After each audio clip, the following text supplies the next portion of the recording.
Mbekezeli Mbokazi nabangamazi boze bamazi. Ey'nsukwini nje kade ngenza i-video about Mbekezeli Mbokazi kade enza i-debut yakhe. Abanye bathi hey kusa-early sesiyam-overpraise umfana, siyam-overrate, sesimbone nini sayi-first game yakhe, second game yakhe le. Uthola i-first goal yakhe and his first man of the match. Ngithini-ke manje? The boy is just sheer class.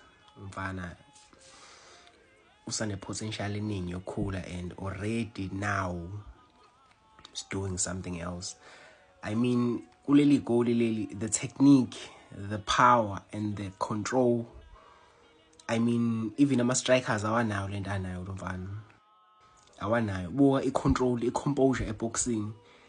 And the technique ashaya ibhola, uyayiswifa with the outside folds, ushaya ngama-laces, and you plug on the top corner. Not everyone ungayenza lento eyenziwe lo mjida lo. With the power behind the ball, Ricardo Ghost stood no chance. Really stood no chance. Lo mfana is really going places.